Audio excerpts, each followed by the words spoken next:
You're in the Hawk Central Huddle, our weekly peek inside Iowa athletics. I'm the bandaged Danny Lawhon. He's the pristine Chad Leistikow. And Chad, I guess Iowa fans wish that there was no blemish on the Hawkeyes record this week.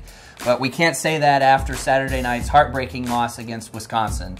We talked about it last week, just how important the game was. But now that the damage has been done, so to speak, what's the fallout? Yeah, certainly a regrettable loss, missed opportunities. This one could haunt the Hawkeyes all season long. More than likely, it will mean they don't play for the Big Ten championship. That said, that's obviously not decided yet. There are 8 more Big Ten games. Iowa's currently on its bye week. A good time to regroup. I mean, part of you wants to get back out on the field, but I also think that this is a good point in the season to kind of assess the road ahead. How angry do you think the locker room and the practices are going to be over the next 7 to 10 days? What's the mindset that you think the Hawkeyes are going to have, and what are they going to have to do in terms of recuperating? I know there's a couple of lingering injuries that have popped up too. Yeah, who knows what to expect. Knowing the players a little bit, I think that they will be rightfully disappointed for a few days, probably already have been. But they're typically get back to work type of culture will probably kick in. The good news is for them, they do have a trophy game up next too. That'll be 3 out of 4 trophy games at Minnesota. But they will have to play that game, it sounds like, without outside linebacker Nick Neiman, who was hurt on the last touchdown run by Wisconsin. So talk about adding insult to injury or injury to insult, both, however you want to put.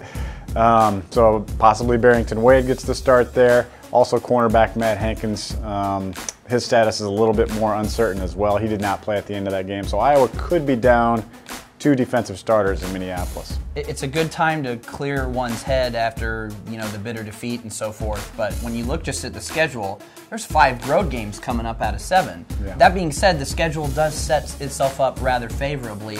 Right now, what's your kind of pulse on where the program's going to be going into these last 8 games in a row?